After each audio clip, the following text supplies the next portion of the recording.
Viską, ką darom po projektavimu, yra tik pasiekmes. Beviltiška tokį verslą pastatyti. O kokia super idėja, supratot, kas padaryta? Betonas iš viso po vandens yra antra suvartojama medžiaga pasaulyje. Taip. Mes turim įmonės Švedijoje, UK, kitose šalyse. Reikėjo išmokti neskubėti, kad padarytume viską daug greičiau. Kokiu būdu jums pavyko išeiti į užsienį? Nelaukia tikrai. Nutarkat kompaniją, taigi paėmė ir copy-paste idėją į naują kompaniją ir važiuoja. Veikia taip ar ne? Ne. Kai tikrai randi gintarą, neini klausti, ar čia gintaras. Tai čia lygiai tas pats, kai sukuri gerą gėrimą, tu žinai. Šiandien sužinosim visą istoriją, kaip buvo lengva, paprasta, kaip viskas greitai pasidarė ir kiek daug pinigų dabar uždirba. Gerai būtų.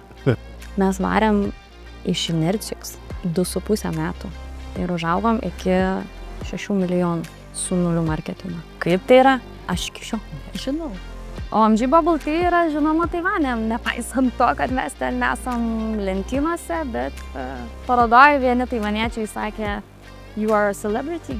Kiek tu paėmusi Coca-Colos buteliuką gali atkartoti tą patį skonį, tą patį receptą? Jau rimti metai tai buvo 350 000 apyvarta, tada buvo 6 milijonai, tada 14. Kosmos. Visiškai.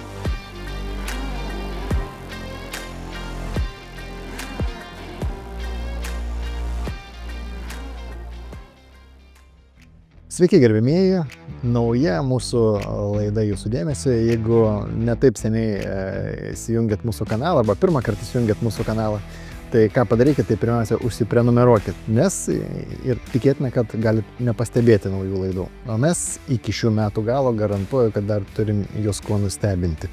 Tikrai bus įdomių dalykų, tai sekit ir socialiniuose tinkluose, galit mane susirasti, ar Proto Industriją galit susirasti, pafollowint, galit mūsų Telegramo kanalą užeiti, čia įdėsim nuorodą. Tai žodžiu, nepraleiskit mūsų naujienų.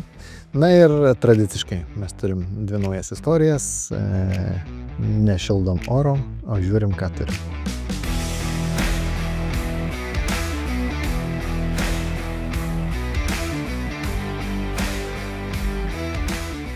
Realiai tas ofisas tai yra tai, ką mes darom. Ofisas savo projektavom, statėm, gaminam. Čia yra 5 aukštai, yra pačioj Rūsys.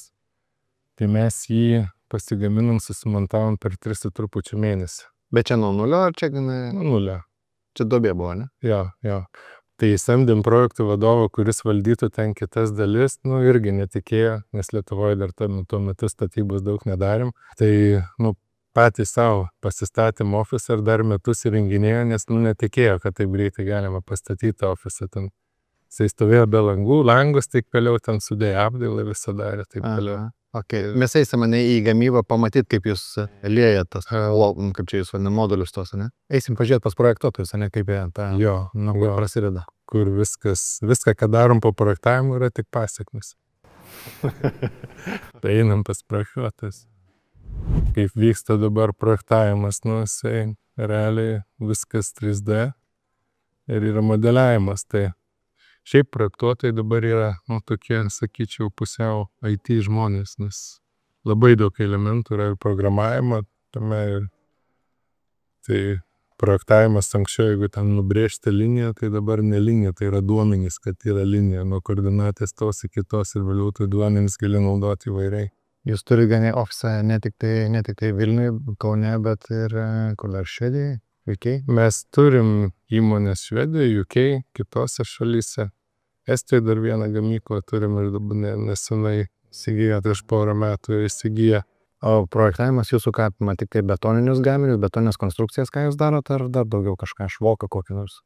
Ne, švoko nedarom, mes iš tikrųjų padarom visą pastato sprendimą, tai yra mums rūpi pastatai, ne vien gaminiai, ten statyba, dar kažkas ten. Tai, žodžiu, mes padarom visą pastato dėžę grubiai. Tai yra sienos, perdangos, laiptai, balkonai, ten stogas, ten.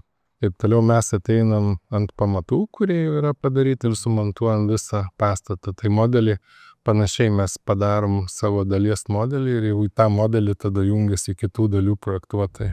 Tokie laiptai, pavyzdžiui. Varpit, kad tokių laiptų Lietuvoje jų nėra, vėl gaisrinių reikalavimų. Čia švediška mane projektai, ja.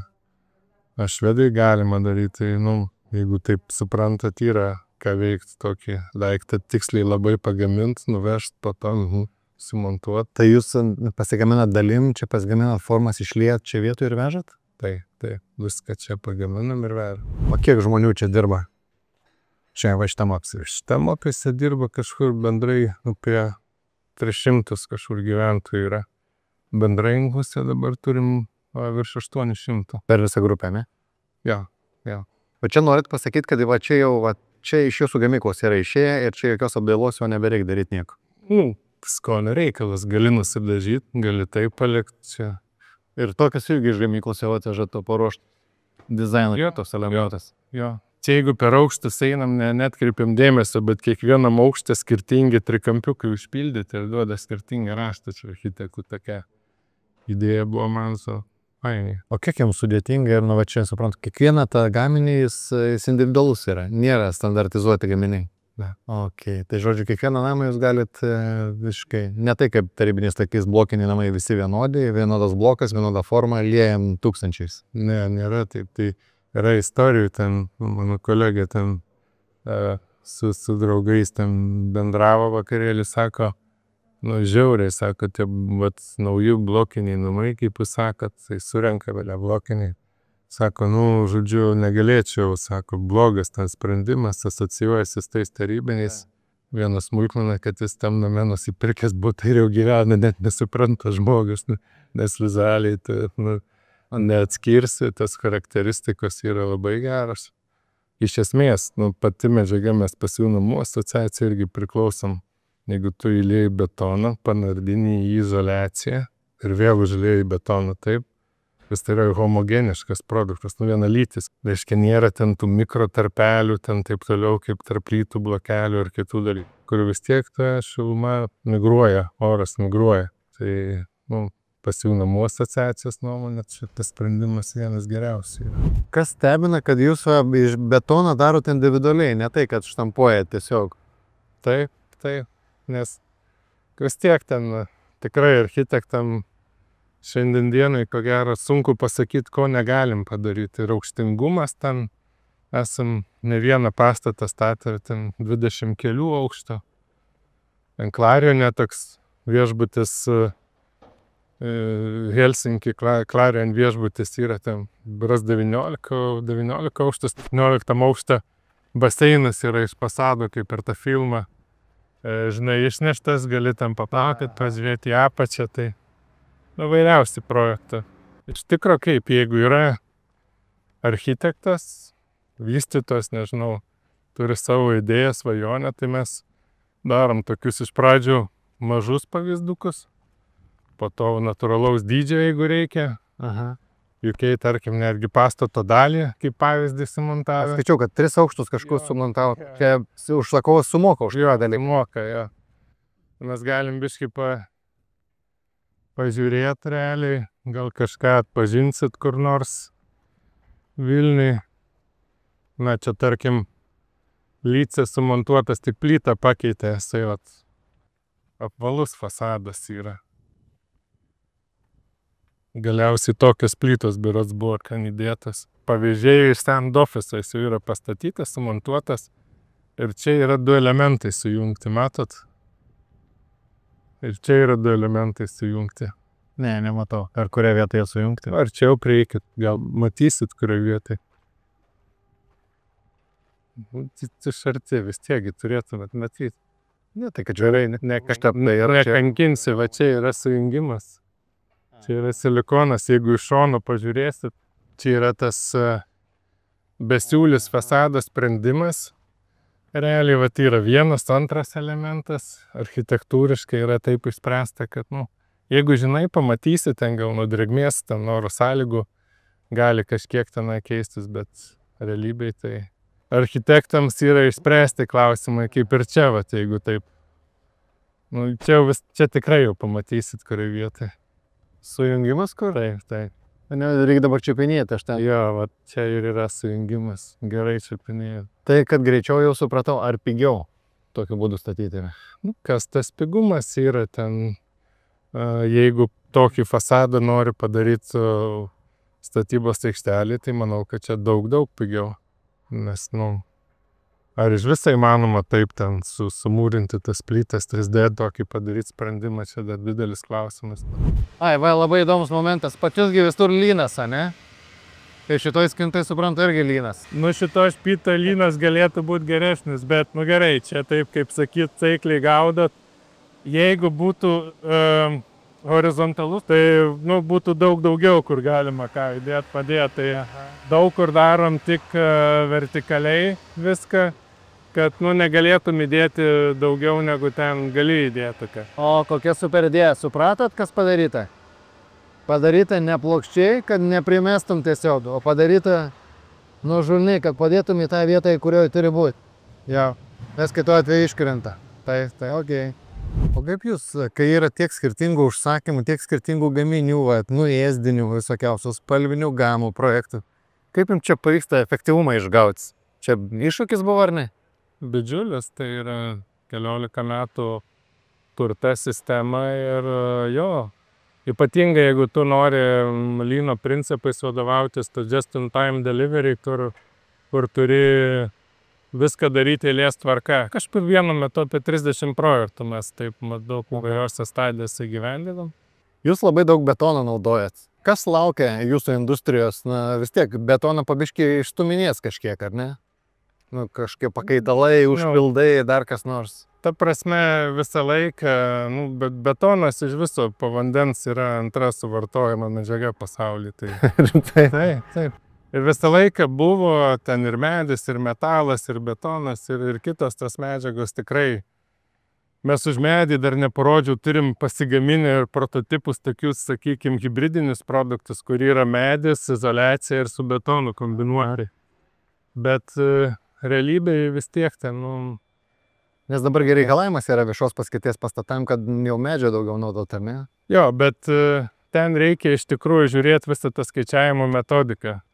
Aš šitą dar gal elementą jums noriu parodyti, irgi į Londoną daugiabučia, čia bus langai montuojami ir plytinis, ir rūgštintas fasadas, ir matrica, ir palangė, tokie, sakykime, kitokie gaminiai.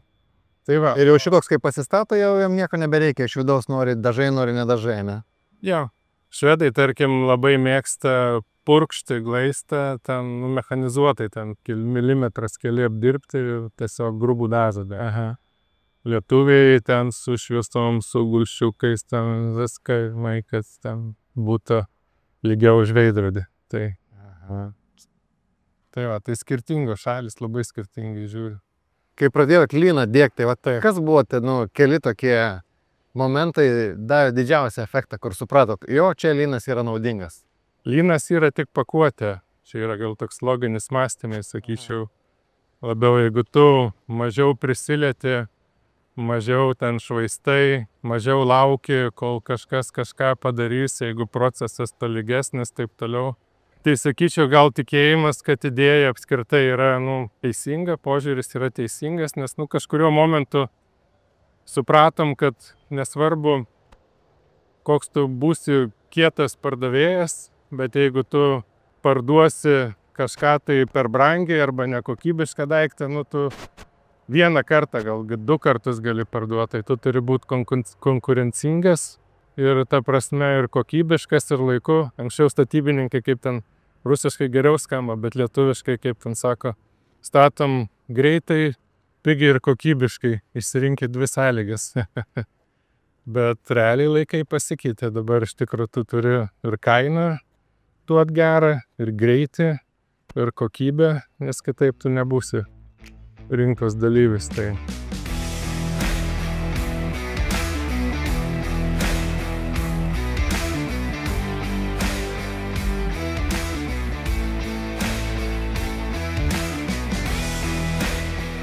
Čia nedidelė tokia laboratorija, ne? Nedidelė. Aš net vadinu ją ne laboratorija, o kūrybinė virtuvė. Galima taip pasakyti. Okay. O kur prasidėjo, kaip atrodė pirmoji virtuvė? Taip, pirmoji virtuvė mano namuose. Namie? Taip, kol sūnus mėgo pietų. Taip ir gimė šitas produktas iš tikrųjų. Na gerai, gerbėmieji, reikia iš karto jums papasakoti, kad jūs negalvot apie ką čia bus šiandien laida, tai galiu paimti nešti. Žinoma. kad pareklamuokim jau, kad atvažiavam. Nežinau, ar jums yra tekę matyti tokį daiktą, bet yra parduotuvės Lietuvoje, ne? Tikrai taip. Ir degalinės jaučiu daugiau, ne kokios? Ne, daugiau supermarketuose. Supermarketuose, ne. Tai va, ant bangos dabar, ne visam, negaliu sakyti visam pasaulyje, ne, bet bent jau Lietuvoje kurį tai laiką burbulinė arbata tikrai ant bangos. Ir čia mes turim kitokį sprendimą, ne to gal prie kurio daugiau esam pripratę ten parduotuvėse, matyti, ne kur šilta arbata būna. Jūs sugalvojot padaryti, kaip čia, mažmenui pritaikytą sprendimą ir jis būna šaltas, ne visą laiką. Tikrai taip. Nu gerai, tai va šiandien sužinosim visą istoriją, kaip tai gimė. Kaip buvo lengva, paprasta, kaip viskas greitai pasidarė ir kiek daug pinigų dabar uždirba. Gerai būtų. Kaip tau iš vis galėjo kilti mintis, kad reikia daryti kažką tokio ir ką čia reikia kurti? Iš vis ar čia reikia nors kurti? Gal čia tik nusipirkti reikia? Aš labai mėgstu sakyti, kad daug kas galvoja, kad čia ne raketų mokslas. Tai truputį yra raketų mokslo, bet turbūt svarbiausias momentas tai buvo idėja pati. Mano verslo partneris Jonas sukūrė, sugalvojo, ar net galima sakyti, pastebėjo tokį ir poreikį. Burbulinių arbatų, kurių nereikėtų ieškoti specializuotose kavinukėse, parduotuvytėse, kad būtų galima nueiti bet kada ir nusipirkti prekybos centre ar degaliniai. Tai taip mes ir pradėjom darbuotis. Ir čia reikia paminėti, čia Ieva kalba apie tą Joną, kuris yra buvęs mūsų laidoje, kai mes filmavom Čilį. Tai čia tas pats Jonas. Tikrai taip. Aš žiūriu ne į šitą daiktą. Nu tai kas čia yra? Vidu čia yra tas limonadas, kuris neatrodo, kad sunku pagaminti, ne čia. Gal kiek sudėtingiau yra va šitie burbuliukai. Tai burbuliukų mes patys negaminam, mes juos... O parsinant kažkur? Jo, mes juos perkam kaip žaliavą. Bet jie jau yra, rinkoje egzistuoja ir jums reikėjo juos sukurti ir kažkieno paprašyti, kad jums pagamintų. Pradėjom nuo to, kad jau radome juos pagamintus, atsirinkom iš viso didelio sąrašo skirtingų burbuliukų tiekėjų, burbuliukų variantų, išsirinkom pačius geriausius, skaniausius, sveikiausius ir dabar turim iššūkių kurdami naujus burbuliukus, kurie būtų lygiai tokie patys kokybiški ir faini. Bet jau patys bandot pagaminti dabar? Ne visai patys, bet labai daug įdedam pastangų, kad mūsų partneriai kad partneriams pavyktų pagaminti tokius burbuliukus, kokių mes norim. Okay. Tai va. Tai reiškia nesudėtinga. Arbata nesudėtinga, burbuliukus kažką tai perki, ne, nes, nu, plius iš Pietų Korėjos, ne, čia kilęs gėrimas šitas. Iš Taivano. Iš Taivano? Taip. Okay. 85-6 metai ir gimė šita mintis, turėtų va tokią burbulinę arbatą, tiesa, jinai buvo ten labiau madoje ar vartojamas yra su susikramtomais burbuliukais, su topijokos perlais.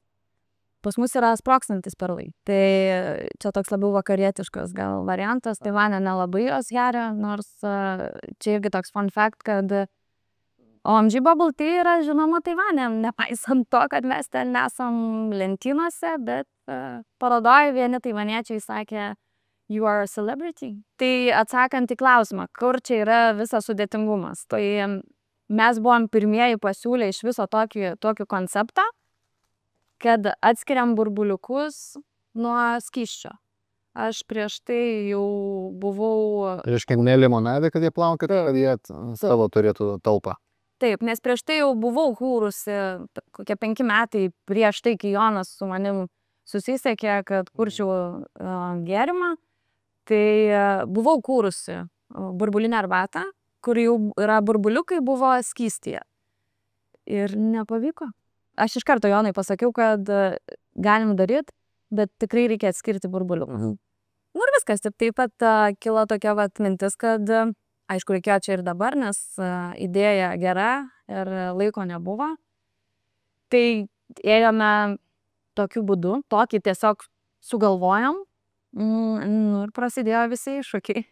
Okay. Mes buvom pirmieji tokį daiktą sugalvoję ir niekas mums negalėjo pasakyti, nei kokios pakuotės reikia, nei kaip užlydyti, nei kaip užtikrinti galiojimo terminą, nes galiojimo terminas yra 12 mėnesių, kad nereikėtų šaltos lentynos, kad jis galėtų stovėti ir šaltoj lentynai, ir paprastoj lentynai. Ir simboliškai per 9 mėnesius atsitiko OMG Bavauti.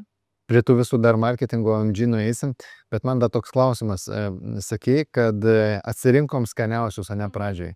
Taip. Tai atrodo skamba paprastai, bet gali labai papult, nes tas, kas yra tau skanu, visiškai kitaip rinka gali įvertinti, ne? Yra tame tiesos, bet aš 15 metų patirtį turiu gėrimuose ir kūriau gėrimus visam pasauliui. Okay. Ir jų esu sukūrusi tikrai ne 100. Ir kažkaip, žinai, aš šiaip esu iš Palangos ir mes turim tokį pasakymas, kad kai eini pajūrį ir randi gintarą, kai tikrai randi gintarą, neini klausti, ar čia gintaras. Tai čia lygiai tas pats, kai sukuri gerą gėrimą, tu žinai. O ką reiškia kurti gėrimą? Kaip tai atrodo? Dedi cukraus, dedi kažkokių ten ingredientų? Taip, dedi cukrus, citrinų rūgštis, reguliuoji rūgštumą, nes itin yra svarbus parametras pH-as. Tai trumpai tariant, tai turi būti rūgštinis dalykas, kad jisai stovėtų, kad išlaikytų kokybę, kad nuosėdos nekristų, kad galiojimas būtų geras. Ir toliau jau yra fantazijos reikalai. Tai kaip ir atrodo, tikrai nėra raketų mokslas ir nieko sudėtingo, bet, pavyzdžiui, yra tokių skonių, kur arbūzinis, kaip tik pristatinėsim parodoje, arbūzinė arbata su ličio burbuliukais ir tai 4 metus užtrukom. 4 metus užtrukom surasti tinkamą, mums patinkantį arbūzo aromatą. Aš galiu dar patestuoti, jeigu nori. Tu aišku. Pavyzdžiui, kaip skiriasi. O tu esi maisto technologas, ne? Maisto technologija. Aš, taip, mano išsilavinimas yra maisto inžinerija. Kur čia galima kad tas ruoši? KTU, Alma Mater. KTU, ne? Taip. Chemijos fakultetas. Tikrai taip. Tai kaip KTU mokino, tai tai va taip, prašau. O jau koks stiprus? Kvepia. Arbūzų. Tokį šviežių, fainų. Na, čia irgi arbūzas. Kiek šitam arbūzo kvape yra arbūzo? Nėra. Tokio acetono biškį ir gaunu. Na, apie ką mes ir kalbam. Tai kartais užtrunkam greitai, gali būti, kad... O kartais iš viso būna parodoj, susitinki kokį tiekėją, jisai sako, o čia turi visai tokį neblogą aromatą ir tu iš karto tada sudėlioji, kad aha, man čia tiktų prie to, prie ano, prie 3, prie 15 ir tada grįžti ir gaunasi viskas per, nežinau, per 2 valandas, naujas skonis, naujas gėrimas, bet kartais užtrunka 4 metus. Kadangi esam laboratorijoje, tai va smalsu, ne? Paimkim Coca-Cola. Ar kiek tu paėmusi Coca-Colos buteliuką gali atkartoti tą patį skonį, tą patį receptą? Labai dažnas klausimas, nes tikrai prieš tai dirbau, kurdama tuos gėrimus įvairiausiam klientam ir labai dažnai būdavo, kad ateina, atsineša Coca-Cola, nežinau, kažkokius kitus madingus gėrimus ir nukopijuok. Visada sakydavau, kad darysim maksimaliai, ką galim, bet greičiausiai tai bus apie 85–90%. Įmanoma. Ir kas ten yra? Ar ten yra kažkoks tai slaptas ingredientas, ar esmė proporcijose? Proporcijos. Proporcijos ir turbūt lygiai taip pat aromatas. Ten yra atidirbtas aromatas, kur ir visą padaro magiją. Tai čia jūs didysis know-how šitas daiktas, ne? Vienas iš. Bet vienas iš pagrindinių įrengimų ir, kaip ir sakau, įmonės stilių. Mes kai pradėjome, užaugome labai greitai, praktiškai per vieną naktį parodos metu. Ir tuo metu turėjome pajėgumus 40 000 vienetų. O parodos metu distributoriai buvo nauji, kurie atėjo susidomėjo, sako, aš noriu 3–4 puslaidžių šiandien. O mes galim pagaminti 2 per mėnesį. Ir supratom, kad reikia automatizuotis, nes gamyba vyko manualiai. Viskas buvo manualu, tai yra burbuliukus pasverdavom rankomis, sirupą sudozuodavom rankomis užlydydavom. Ir turėjom beveik 300 žmonių. Ir supratom, kad reikia automatizuotis, nu taip nebūtų. Tai 2 metus užtrukom, kol gimė šitas daiktas, rotacinis įrengimas. Atsirado jisai pas mus šiemet, paleistas į gyvybę, taip galima sakyti. Vis dar turime didelių iššūkių ir techninė komanda dirba, vis dar tobulina jį. Bet susioptimizavom nuo beveik 300 žmonių iki 80. Oho. Ir tikrai yra labai daug įmonių, žmonių iš viso pasaulio, kurie norėtų pamatyti, kaip tai atrodo. Aha. Ir sužinoti, kas yra gamintoje. Nes čia yra vienas toks pasaulyje pirmasis automatizuotas bubble tea pakavimo įrengimas. Tikrai. Ir čia ir yra visa linija, ar yra dar kažkas daugiau? Taip, tai čia yra supakuojami burbuliukai į tos vadinamus dangtelius, ar mes jas vadinam popieriukai. Užlydoma, tuomet jie keliauja į terminį apdorojimą, kuris irgi yra paslaptis. Ir labai skausmingai išmokta pamoka. O toliau yra surinkimas gatavo produkto. Yra puodelis, dangtelis, kiaudelis, lipdukas, dėžutė ir antrinė dėžutė. Ok, čia eisim į kitą patalpą, ne? Ne, nebeisim. Nebeisim, nes negalima. Šiaip aišku mane stebina, ne, kad šiais laikais dar gamyboje yra paslapčių. Nu, man kažkiek irgi tenka susidurti ir su gamybos procesais, ir su saklių gamybom visokiom. Tai realiai inžinieriui parodyk ir jis pasakys, kaip tai yra padaryta iš principo. Ha? Tik tai užtrunka metus, 2 arba 3, ne? Tai tu išloši laiko. Taip, tikrai taip. Ir čia galima, tikrai inžinierius pasakys, kad čia ne raketų mokslas, bet tiesiog norim dar turėti laiko, o su terminio apdorojimu irgi turime labai šiaip nestandartinį sprendimą, tokį, kuris išgelbėjo įmonę tam tikrų metų, kai turėjom kokybinių problemų, nes labai greitai užaugom realiai mes užaugom nuo 40 000 vienetų per mėnesį iki 400 000 per mėnesį per 3 mėnesius ir tada dar per 2 mėnesius užaugom iki 1 milijono vienetų. Ir tada atsitiko kokybiniai iššūkiai, kurie nebuvo numatyti, nes kai išaugo žmonių skaičius, pasikeičia procesas, atsiranda nauji iššūkiai. Ir tada reikėjo kardinaliai viską pakeisti. Pakuotę, gamybos būdą, terminį apdorojimą įvesti, ko anksčiau mums nereikėjo. Ir tikrai atsimenu, kai paskambino mūsų finansų vadovas ir sako, Ieva, turim pinigų 2 savaitėm, tai sugalvo kažką. Nes tiesiog reikėjo čia ir dabar surasti sprendimą, nes tiesiog produktas pradėjo rūgti. Tai sugalvojam. Ir tai iki šiol yra veikiantis ir mes jį naudojame. O tuo metu atrodė, kad visiškai nesąmonė, bet nebeturėjau minčių, idėjų, ką dar galima kitaip padaryti. Na, aišku, čia įsivaizduokit, ar gali pasakyti, kiek, kai jums pradėjo rūgti, apie kokius skaičius nuostolio ėjo kalba? Buvot prigaminę ir supratot, kad rūgsta. 1 milijoną. 2 milijonų. Kas dar pas jūs yra tokio sudėtingesnio gamyboje, nu jau be to slapto technologinio proceso? Tai turbūt kokybė. Mes turime labai daug sudedamųjų dalių. Burbuliukai supakuoti į dangtelį. Ženklinimas burbuliukų, ženklinimas arbatos. Arbatos puodelis, šiaudelis, lipdukas, dėžutė ir antrinė dėžutė ir dar plėvelės aptraukimas. Tai yra daug procesų skirtingų, kur reikia užtikrinti savo kokybę. Daug vietų suklysti. Tikrai taip.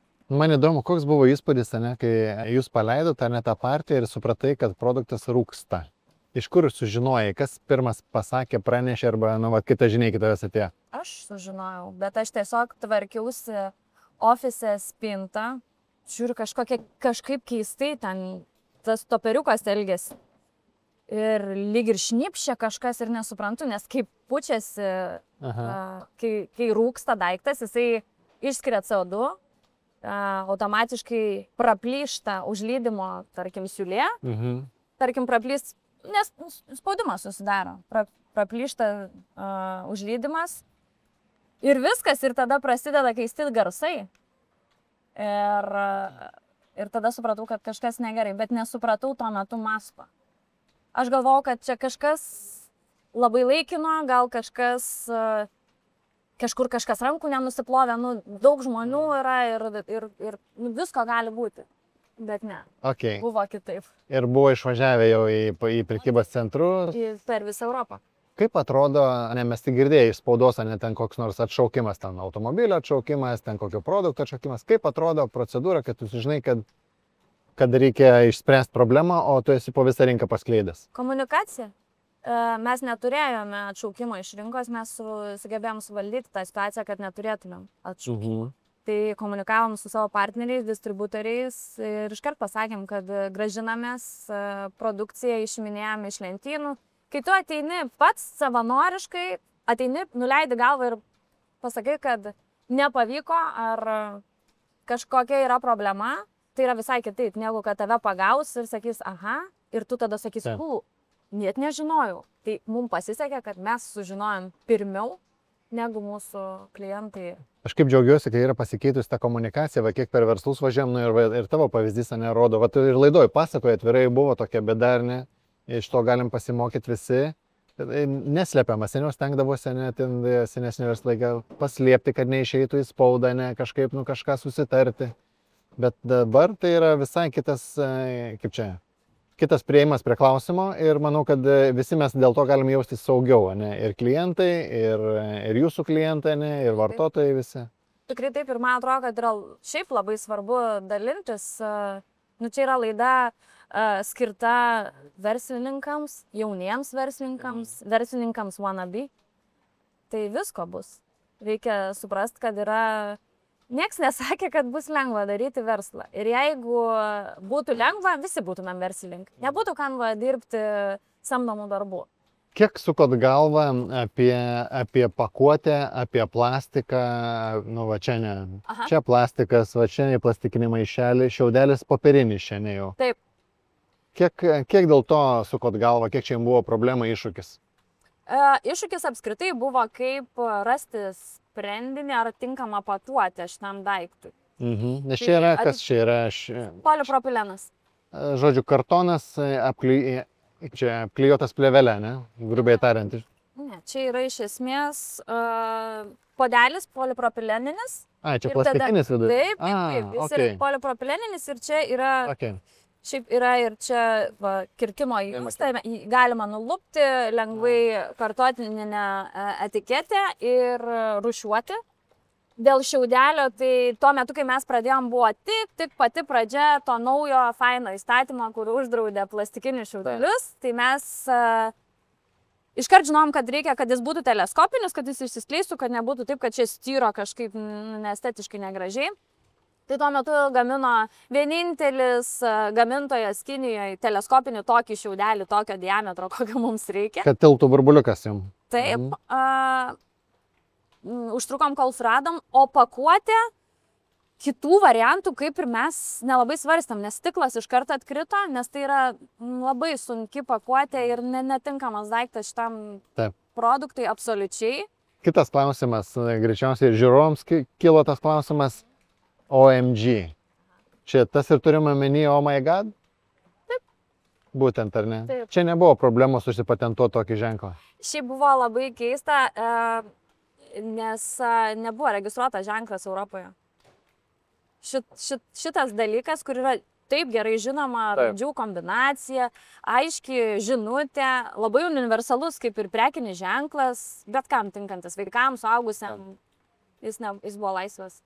Tai užsibukino tik tai gėrimą ar užsibukino jau tada visą liniją? Nes čia gali būti tada ir oh my god bulkai, ir oh my god kas tik nori. Viską. Aš atsimenu, kad į pirmą parodą išvažiavom į Paryžių. Buvo neįtikėtina. Šiaip, sakau, aš dirbu 15 metų gėrimų pramoniai. Tos parodos tai yra, mano duona. Kai aš pamačiau srautus žmonių, supratau, kad, sakau, Jonai, kažką sukūrėm gerą. Pataikėt. O Jonas tik atsidarė kompą ir sako, dabar aš viską trademarkinsiu. Jis tai sėdėjo parodą ir tiesiog tvarkė prekinį ženklą. Kaip pasirinkot, kiek kalbų rašyti? Čia geras klausimas. Mes startavom su lietuvių latvių estų kalbom. Tiesiog galvom, kad va kokie būsim faini, pabaltijų, Aha. burbulinės arbatos, užkariautai rinkos. Ir išvažiavom į tą pirmą parodą ir supratom, kad čia visišką nesąmonę padarėm, tada persidėliojom visai kitus planus, tada atsirado kitos kalbos. Jūs į pirmą parodą išvažiavot, padarydami lietuvių, latvių ir estų kalbą. Okay. Nu, mes tikrai nuoširdžiai nesitikėjom, kad mes užaugsim. Mes dabar esam, aš prieš 2 savaitės kažkaip ten prezentacijai tokiai rašiausi ir mes visada sakydavom, nu, esam 30 plus šalių. Galvoju, kažkaip man keistai tas skaičius skamba. Tai atsisėdau tvarkingai ir susiskaičiau. Tai lygiai 43 kontinentai. Daug. Nu, didelis reikalas. Ir tik tada tu suvoki, kad, nu jo, startavom nuo lietuvių Latvijos. Kada projektas prasidėjo? Kada pirmą pakelį pardavėt? Kada pirmą arbatą pardavėt? 21 metais. 21 metais, ne? Nu, prieš 4 metus. O šiandien kiek darot apyvartos? Šiais metais kiek padarysit? Planas buvo ambicingas labai, bet ištiko ne kokia vasara. Aha. Tai turbūt, aš taip galvoju, kokį 14-15 milijonų. 14 milijonų. Ir jau dirbsit pelningai, ar dar ne? Dar ne. Dar ne, dar biški trūksta, ne? Dar viską trūks. Mes ten pakalbėjome, ne, kad reikia susireguliuoti savikainą. Tu tai gali galvoti, nu tai tada biški pasikel kainą, ne? Kas tau draudžia pasikelt kainą, su kuo tu konkuruoji? Nes alternatyvos gi nėra. Jau yra. Jau yra, ne? Jau yra. Atsirado, okei. Atsirado. Po 2 metų pradėjo atsirasti tokių jau konkurentų, kurie copycatai tie vadinami, kurių vienas prie vieno praktiškai. Tai jų yra. Mes vis dar esame rinkos lyderiai, kokybės lyderiai, skonio lyderiai, drąsiai galiu sakyti. Ir net ir mūsų konkurentai tą pasako man tiesiai šviesiai. Aha. Ir yra rinkos dėsniai, rinkos kainos, kurios negali kelti iki, nežinau, kosmoso ar kažko. Tai Taigi kosmoso, jums gal nereikia kosmoso, jums reikia, nežinau, 25 centų papildomai, pavyzdžiui, ne? Ir... Ne, yra jautrus šitą dalyką. Jau jautru, ne? Bet tiek negali užsidėti. Ne, jautru. Mhm. Tikrai, dėl kiekvieno cento, skaičiuojam kiekvieną centą. Ką dar mes čia turime įdomaus pamatyti? Yra tokia įdomi istorija, galbūt fun fact toks. Aha. Sveiki. Apie šitą daiktą. Okay. Aš dabar patrukdysiu jums, atsiprašau, darbuotis. Mes kai pradėjom, tai viską darėm rankomis, taip kaip vat rankomis ir dabar dirbame, bet nu, labai sunku buvo išspausti, kai tau 1000 reikia užspausti su ranka, tai nu, tikrai sunku.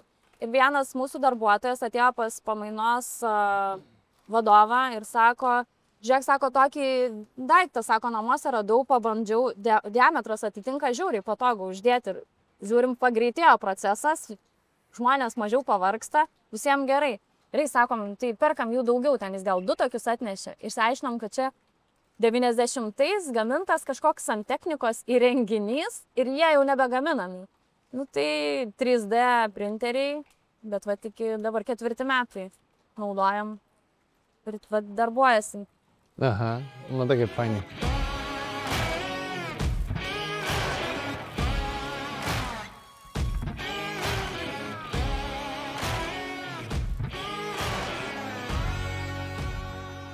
Visada, kai atvažiuojame kažkokį didelį verslą, nu, va, ypač čia pasivaikščia mane, čia didžiulė angarai, gamybos, atrodo, beviltiška tokį verslą pastatyti. Nuo ko šitas verslas prasidėjo? Kas čia jį sukūrė, kada sukūrė, kaip jis iki tokio užaugo, koks yra šiandien? Gamyklos šiaip yra senas, ten mes skaičiuojam veiklą nuo 5 metų ir vėliau jos 20 kažkelintais metais buvo privatizuotas. Čia kokios trestai tie buvo, nestatybinė susidėjimai. Trestai, ten Gelžbetonio 1, 2, 3, čia tas visos sovietinės gamyklos, tik tai likę pastatai viduje, ten nieko nėra, viskas yra naujai, suinvestuota, pertvarkyta. Ir kas, 2007-2008 metais ten buvo pagrindinės investicijos padarytos, va į tą, kur matėt perdengimo flotą. 2008 metais. 2000. Taigi čia buvo krizė 2007-2008. Vat kaip tik ten ir buvo taip, kad padarėm investicijas ir atėjo krizė. Ir realiai surenkami pastatai Lietuvoje praktiškai jų tuo metu nebuvo. Jos reikėjo dar kažkaip parduot, įtikinti klientus, tai netgi jeigu statė nedaug, tai statė ne iš mūsų tipo konstrukciją. Na ir mes tuo metu jau porą metų darėm įdirbį į Skandinavijos rinką, tai pradėjome eksportuoti, nes Lietuvoje tų gaminių poreikio nebuvo. Ir ten nemažai metų buvo, kur didžioji dalis mūsų projektavimo, gamybos, kitų paslaugų buvo ten 70-80% eksportas.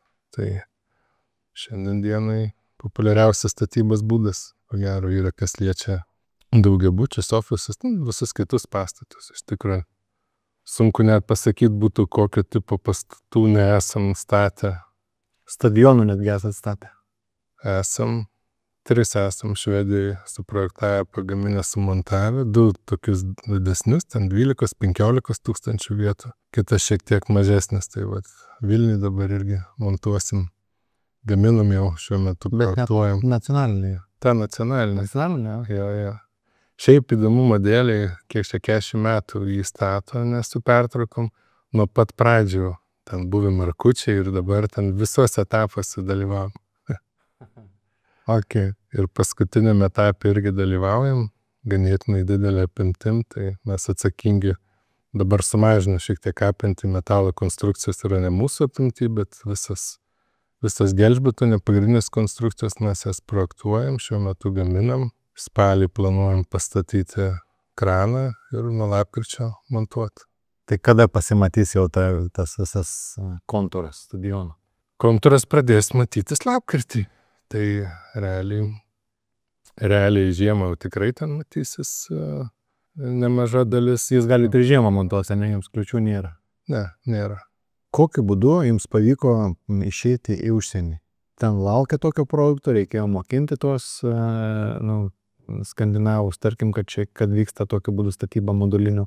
Ar jie ją žinojo ir jie tik tai susirado jūs kaip statytojai, kaip rangovą? Nelaukia tikrai. Žinojo ir tai yra populiarus labai būdas. Netgi sovietai nupirko iš Suomijos originaliai tą technologiją, ten tų senųjų blokinių namų gamybos. Tai visose Skandinavijos šalyse jis yra labai populiarus ir mes labiau mokinomės. Daug dalykų atrodė keistai, daug pamokų buvo labai brangių, eurinė išraiška. Pavyzdžiui, ką padarė tokio, kur brangiai kainavo? Lietuvoje, jeigu prisiminsit prieš 14 metų, net ir dabar, nors sakyčiau, dabar jau gal kultūra labai stipriai yra pasikeitus statybai, buvo, statybos įprastas dalykas vėluot. Dėl bet kokių priežasčių ten, jeigu pasakydavo, kad pastatys tada, niekas ten į tą datą labai stipriai nekreipdavo dėmesio, tai Švedijoje tu turi kreipdėmesio. Už 1 savaitę standartinė bauda, jų standartinėse startyse numatyta 1% nuo kontrakto vertės. Už 1 savaitę 1%? Už 1 savaitę 1%. Mes negalvojom, kad taip svarbu, kad arba jeigu netgi dėl jų kaltės kažkas nevykdavo, Lietuvoje buvo įprasta, kad ten paskambinsi kažkaip, ten susitarsi, tengi netu kaltas. O tenai buvo taip, kad jeigu tu neinformuoji raštu, žinau, kažko ten pats nepadariau laiku, bet aš nežinau, kad tu nepadarys laiku, Kas čia tau trukdo darbu ir taip toliau visą kitą. Tai visa ta kultūra, kur atrodė iš pat pradžių, kokie jie lėti tie švedai, ten mes čia Lietuvoje gijimom, ateinam ir greitai viską darom, tai iš tikrųjų pasirodė, kad jie yra daug greitesni, nes Lietuvoje ir dabar panašus gal procesai vyksta statybose, iš tikrųjų statybininką, ten rangovą, genrangovą iki pat paskutinio momento ten su juo derasi, nes jau kai susidera, kol sutartį pasirašo, jis atėjęs į projektą jau yra pavėlavęs. Tada jisai vėluoja, ką reikia daryti, reikia greitai statyti, ką ten galvot, reikia greičiau dirbti. Greitai daro iš visų jėgų, tada galvoja, biškį ne tą padarėm, reiktų perdaryti, bet tada reikia dar greičiau daryti, nes jau dar labiau vėluoju. Ir tada perdaro, ten 2, 3 kartą, tai Švedijoje buvo kitaip. Daug diskusijų, sprendimas ir jis nekeičiamas. Tai kitaip tariant, nedarydami tų vertės nekuriančių veiksmų, jie padarydavo viską žymiai greičiau, negu mes labai greitai viską darydami. Tai tą dalyką mokėmės ir reikėjo išmokti neskubėti, kad padarytume viską daug greičiau. Bet šiaip, kai ateini į naują rinką, kiek užtrunka laiko, į ką atsiremėt, kas dažniausiai yra trukdis paimti naują rinką? Sakyčiau, vis tiek ta statybų rinka, gan konservatyvi yra. Ir statymo būdai, ir nusistovėjusi visokie procesai. Statybininkai iš savęs yra konservatoriai. Santykiai labai svarbu, nes, jisai savo reputaciją irgi rizikuoja. Ta prasme, kaip minėjau, ir kaina turi būti, ir kokybė, ir greitis tinkama, taip toliau. Tai mūsų atveju mes, kas liečia Skandinaviją, tai darėm įdirbį jau kelis metus prieš pirmą laimėjimą. Ten kotedžiukus man mieste laimėjom, ten 30 kelis, jeigu gerai pamenu, tai praėjo 2 metai su virš aktyvaus darbo, kontaktavimo, kol tu gauni mažą kažkokį daiktą, kad tave pabandytų. Tai mūsų atveju iš tikro laikas yra kertinis faktorius. Tikrai tuo metu negalėjom galvoti apie kažkokias investicijas ar įsigijimus ten vietiniai rinkoje. Ir viską darėm patys. O šiaip su tom naujom rinkom, tai yra brandžios rinkos, Skandinavija ar ten kitos Europos rinkos, tai irgi viena iš išmoktų pamokų. Tai jeigu atidarom kažkokią naują įmonę užsienį, pirmiausiai susirandam advokatą vietinį specializuotą ir tik tada visą kitą darom, nes tikrai ten, kaip sakyt, turi suprast, ką darai, ypatingai stambiuose projektuose, turi labai gerai suprast, ką darai. Ir suprast, kas yra sutartis, kaip jos laikytis, kaip laikytis darbų saugos, ten terminų, visą dokumentaciją tinkamą turėti. Kokią dalį darbų darbuotojų siunčiate iš Lietuvos ar kokia dalis yra vietiniai? Gaminam, projektuojam Lietuvoje, o montuoja vietinėse šalyse dirbantys žmonės. Dabar ne visai neseniai iš čia įsigijo estišką bendrovę, ne? Jo, Tartu mieste gamykla. Bijau sumeluoti, jeigu ne pati didžiausia, viena iš didžiausių Estijos gamyklų yra labai panaši savo struktūrą, kaip čia matėt Vilniuje. Porą metų jau vargstam, bandom kažkaip tai pritaikyti tuos pačius įrankius, lynintis, keisti tą matymą, kad turėti kažkokį panašų rezultatą, kaip čia turim. O kodėl pirkote? Dėl to, kad praplėsti savo gamybinius pajėgumus, ar tiesiog pasidarė geras sandoris pasitaikė? Mes ilgalaikiai strategijai norėjom plėsti rinkas ir dairomės įvairių galimybių. Estija iš Lietuvos, sakykime, arba Suomijos rinka yra per toli. Logistiškai jau sudėtinga konkuruoti su vietiniais gamintojais, tai tas žingsnis mums leido automatiškai dalyvauti Estijos ir Suomijos rinkoje. Į Švediją taipogi yra žymiai geresnis susiekimas, nes nežinau ar žinojot, ten kiekvienam ministrui yra naujiena, bet Klaipėda arba Lietuva yra vienintelė šalis, kuri neturi kelto susisiekimo su didžiausia Baltijos jūros regionų rinka Stokholmo. Mane šiaip nustebino, nes aš buvau įsitikinęs, kad betono gaminiai, betono konstrukcijos, kad jos labai apriboja teritoriją, nes kokią atstumą apsimoka vežti betoną, kad dar būtumėt konkurencingas? Betoną ar gelžbetoną? Jūsų konstrukcija, abiejų gaminį kalbėkim. Labai priklauso, ta prasme, taip, jūs teisus, nes tam, tarkim, universitetuose moko 300, ten 400 kilometrų yra maksimalus tas atstumas.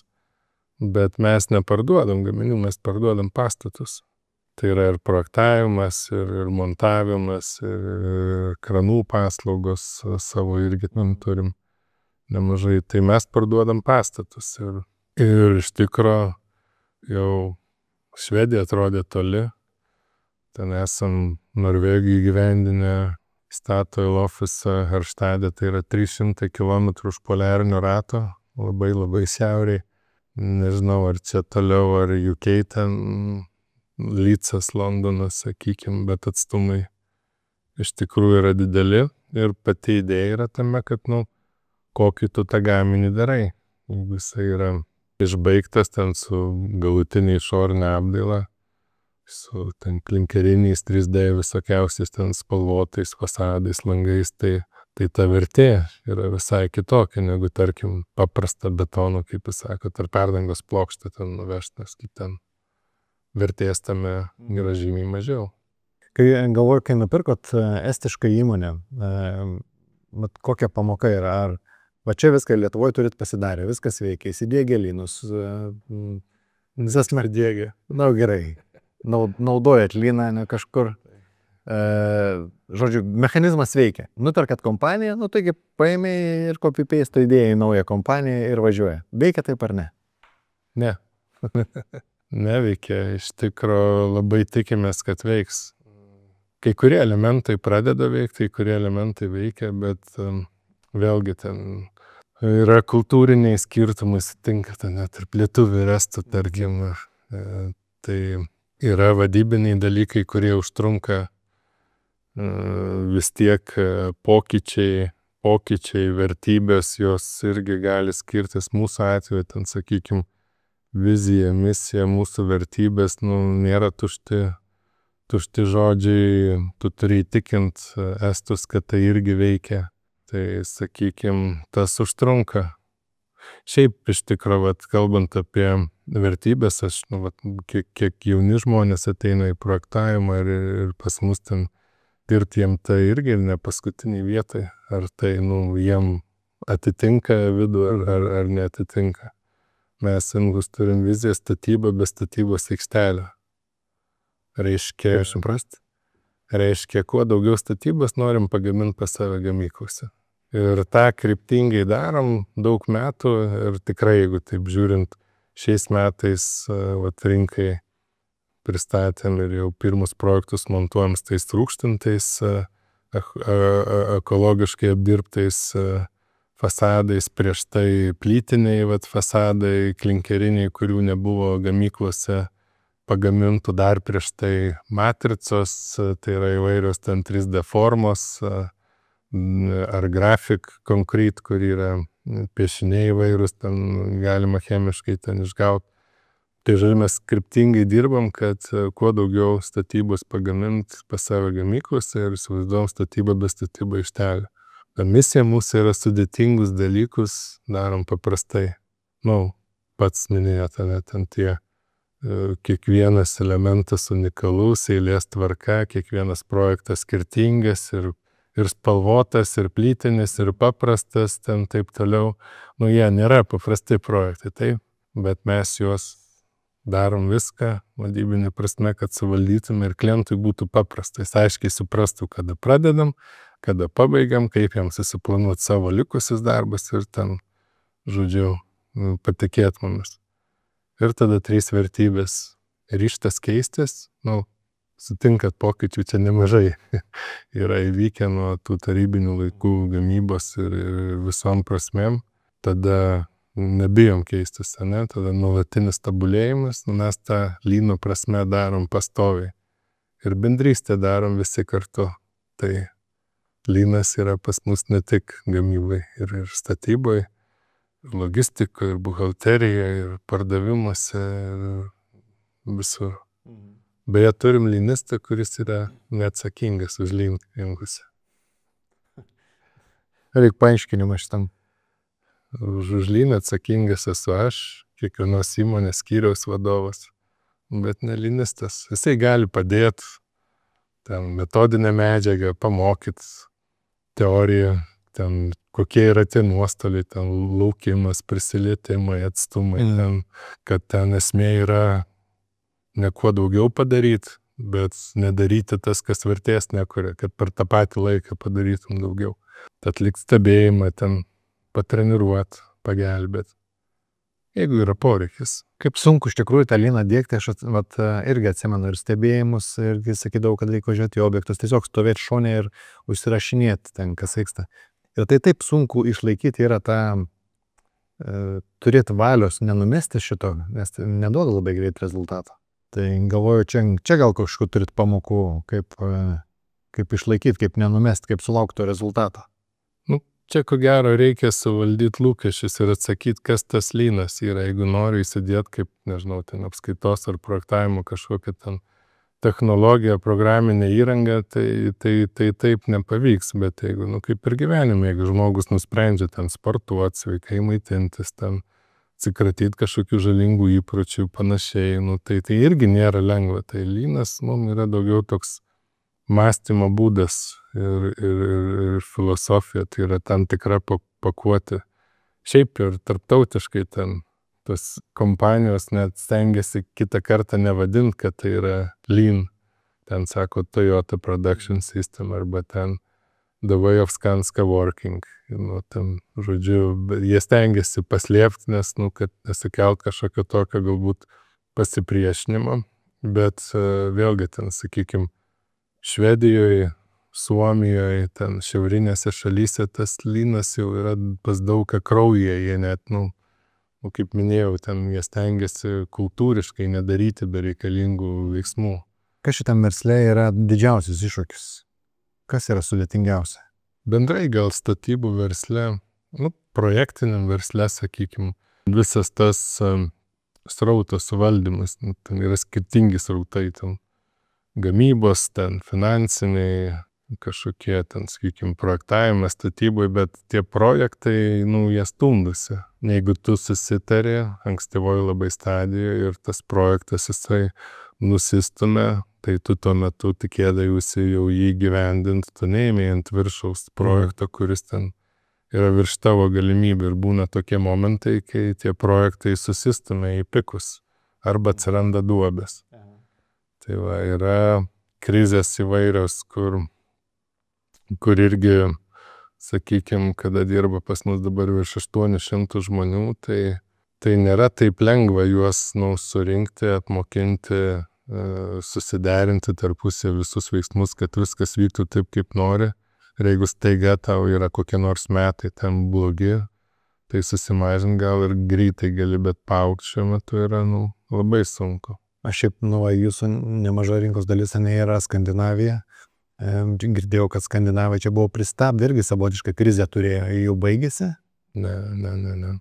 Nesibaigia. Ir vėlgi ten, sakykime, Estijoje, Suomijoje šiuo metu yra prasta situacija, bet tos rinkos vėlgi jos yra skirtingos. Čia gal lemia labiau populiacija ten, nes Estija dar mažesnė už Lietuvą, tai jinai gali labai greitai sustoti, labai greitai atsirast poreikis. Švedija yra ten kelis kartus didesnė už Lietuvą ir kol išsijudins, kol tie projektai pasileisto rinkoje, inercija daug didesnė yra, ten jau kai prasideda krizė, ten stoja dar ten metus 2. Tai šiandien kokia situacija yra ten? Švedijai, sakykime, visos prognozijos yra kitais ir dar kitais metais, kad atsigavinės. Nežinau, ten visi bankai, bet jie prognozavo 25 metam tą patį. Ir metų pradžioj lygtai ten jau buvo daugiau užklausų, ten poreikių, taip toliau. Tačiau šiuo metu matom, kad ta situacija stabili.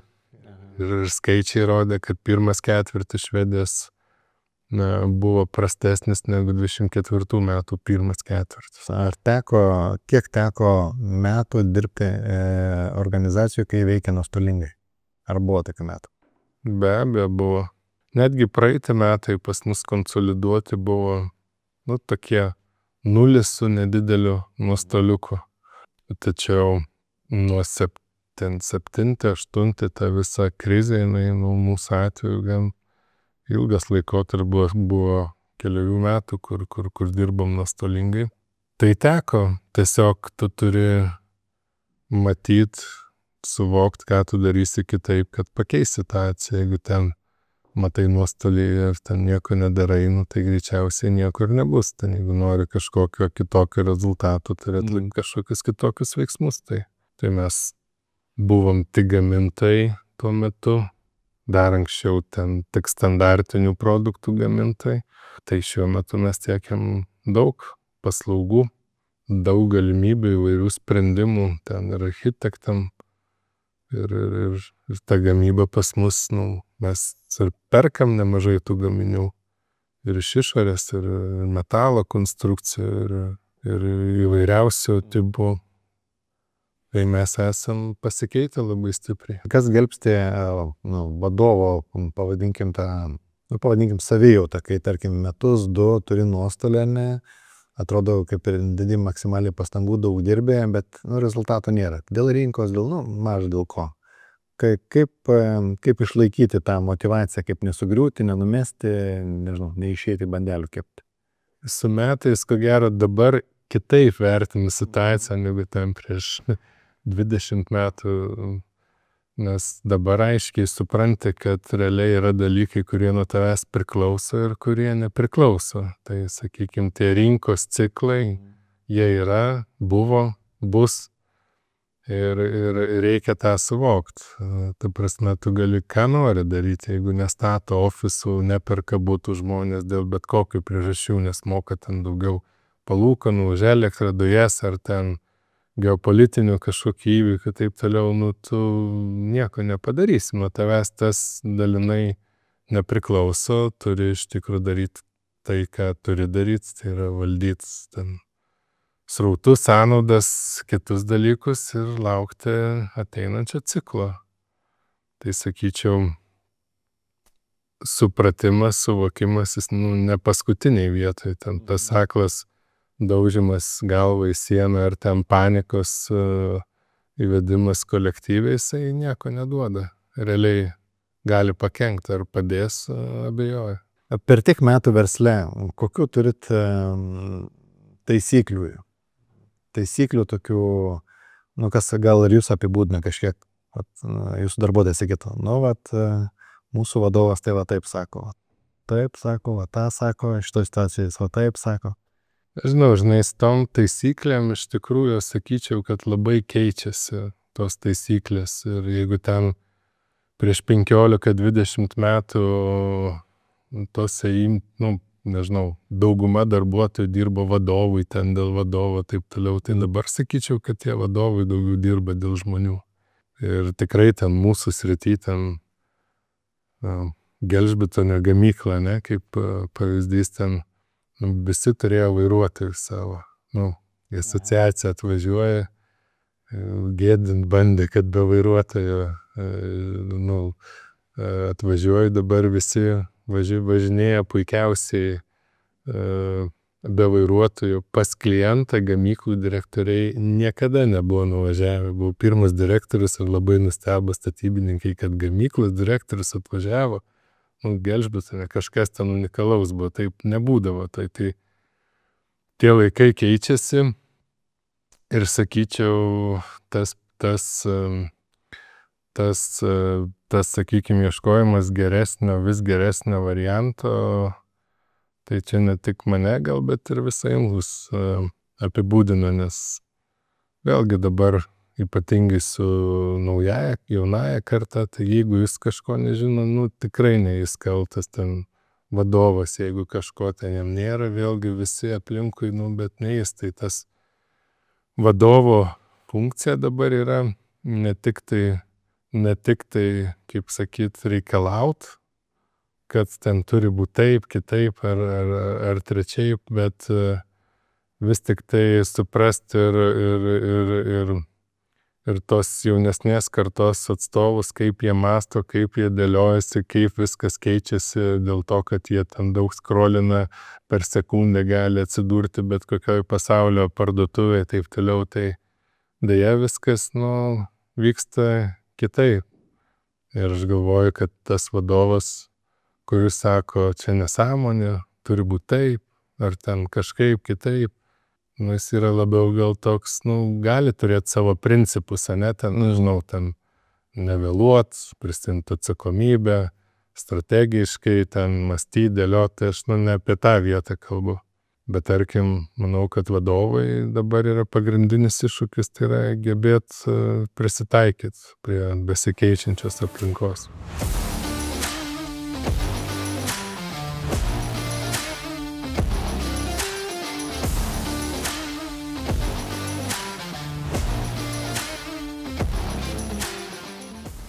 Jūs kaip founderiai kažkokiu momentu nusprendėt pasamdyti samdomą vadovą. Kodėl? Kodėl pats nesėmėt vadovauti? Čia labai klišė dabar nuskambės, bet skirtingais įmonių augimo etapais yra reikalingi skirtingi žmonės, skirtingos komandos. Ir tiesiog su Jonu supratom, kad labai greit užaugom ir nebepakanka mūsų kompetencijų, nes kiekvieno verslo tikslas yra uždirbti pinigų, kad ir kaip beskambėtų, bet... Okay. Kokio dydžio buvot tą dieną, kai nusprendėt, kad reikia samdomo vadovo? Tai čia buvo šių metų pavasaris. Tai jau didelį buvot? Mes jau buvom didelį. Mes pirmi metai mūsų tokie jau rimti metai, tai buvo 350 000 apyvarta, tada buvo 6 milijonai, tada 14.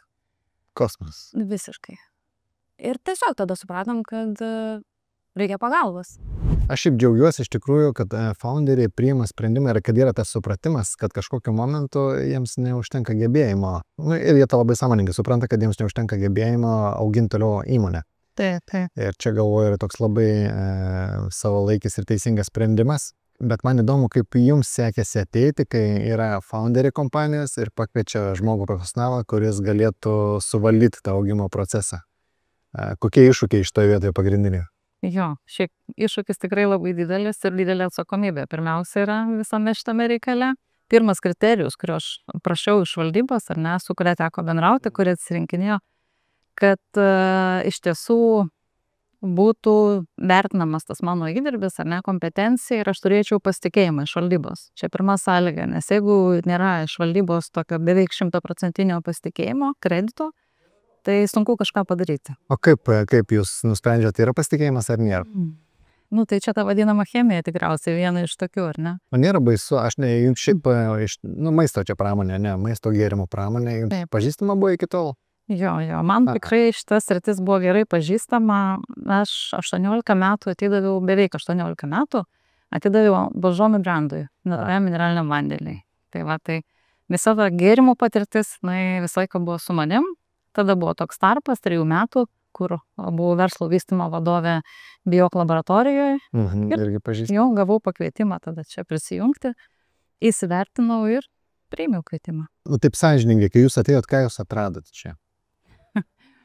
Dar daugiau iššūkio. Įmonėje būna tokie skirtingi etapai. Pradžioj tai yra tokie daug idėjų, daug energijos, daug svajonių ir viskas labai daug iš tos kūrybinės energijos vyksta.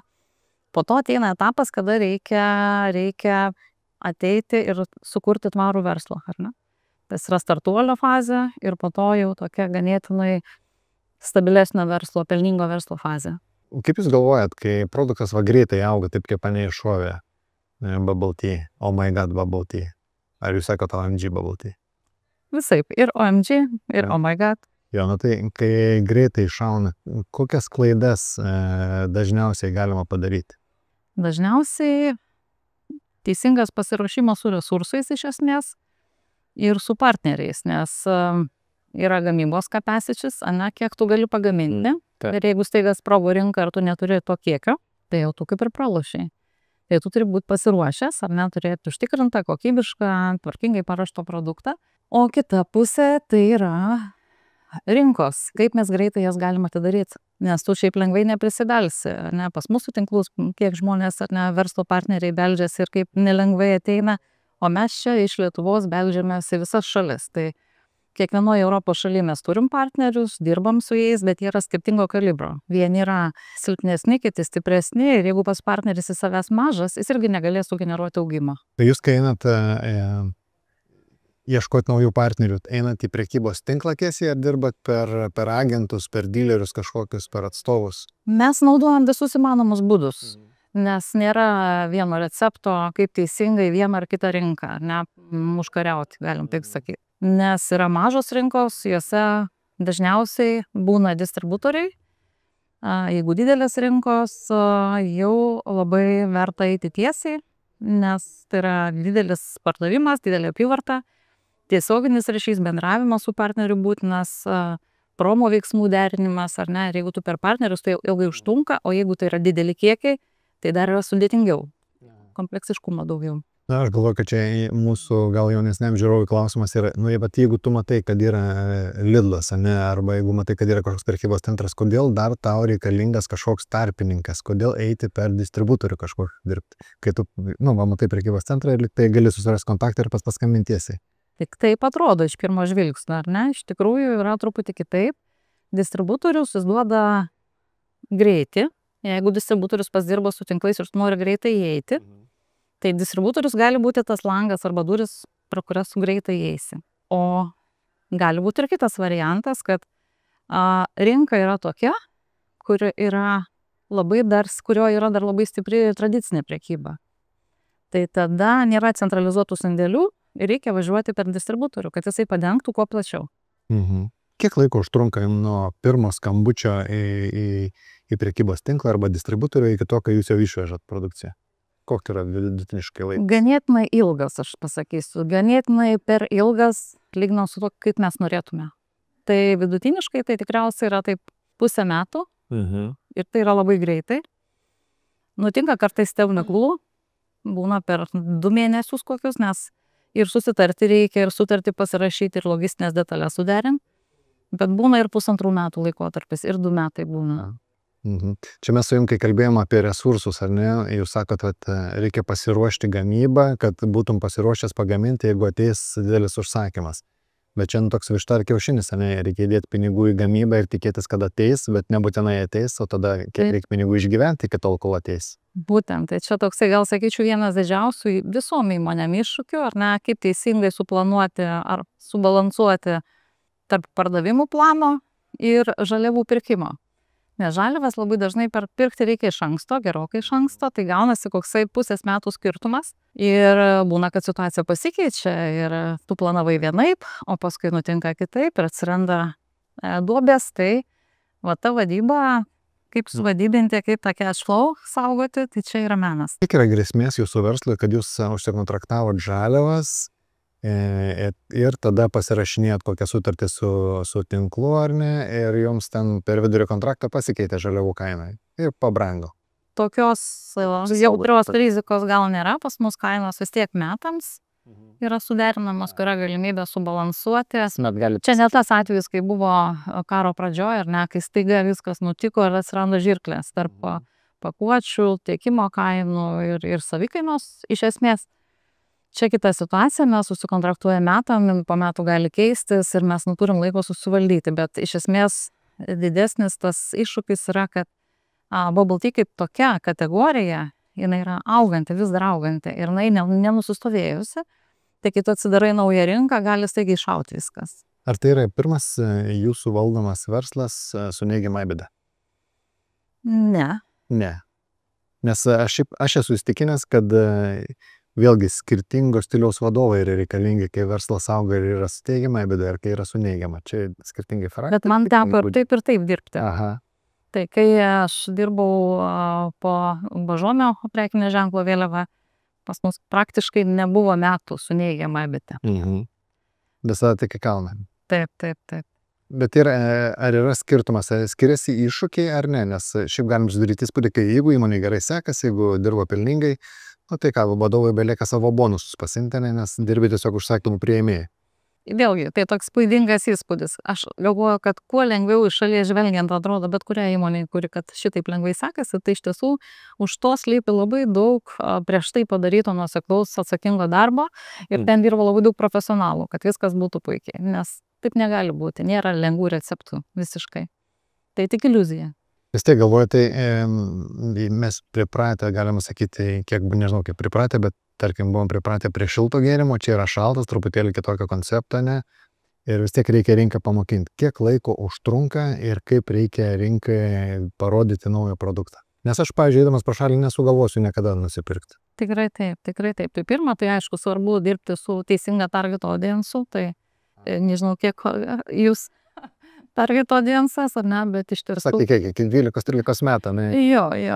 Tai nepataikė. Jaunas žmogus, tai truputėlį ne visai target audiensas, bet iš esmės labai svarbu būti matomam prekybos vietose, ar ne? Tai vat už manęs stovi stendas, kurį mes labai naudojam prekybai ir ypatingai tas gerai veikia kada mes galim išvažiuoti tokius kaip Inautus, ar ne, turim ne vieną projektą su Lidlu, su Bedrionka. Paaiškink, kas yra Inautas. Inautas yra prekybos skatinimo veiksmas ir kiekvienas tinklas turi savo taisyklę, ar tai trunka ten 1-2 savaitės, ar tiek, kiek išsiparduoda, kol jisai stovi specialiam stende. Tai va čia tas Inautas, tai, kad tu nesi pastoviam asortimente, visą laiką susitari karts nuo karto būti tinkle ir išvažiuoji tokiam specialiam gražiam stende. Žodžiu, neturi nuolatinio kontrakto, pristatai pagal skambutį. Bet didieji discounteriai dažniausiai taip ir dirba. Pakliūti į reguliarų asortimentą reikia tikrai įrodyti, kad tavo produktas juda. Tai mes turim tikrai labai vieną gerą žinią Bedrionkoje, Lenkijoje, kad šiuo metu vyksta testas dėl pastovaus asortimento. Sunku yra atiduoti, vis tiek, galvojat, esu naudoja tą žodį mano kūdikis, ar ne? Tikrai taip. Ar ne? Tikrai. Sunku atiduoti, ar ne? Širdis sako vieną, protas sako kitą, bet labiau turbūt jau šitam etapė reikia vadovautis protu, nors susitikus su mūsų nauja vadovė Aušra, vienas iš pirmų momentų buvo, ką aš pasakiau, kad nes ji manęs paklausė, mūsų abiejų su Jonu paklausė, kokie yra jūsų lūkesčiai į mane. Jis yra visiškai normalus klausimas. Jonas turėjo savo lūkesčių, o mano lūkestis buvo labai moteriškas. Ir aš tiesiog prašiau, kad Aušra pamiltų šitą daiktą taip, kaip mes jį mylim. O tada, kai pamilsti, tai viskas gaunasi daug lengviau ir greičiau ir geriau. Aha, nesugalvočiau tai paprašyti, tai.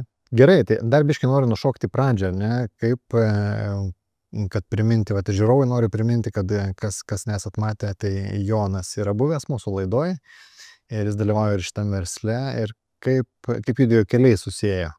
Kokiu momentu jūs čia susidūrėte? Jo, čia buvo 2020 metų ruduo.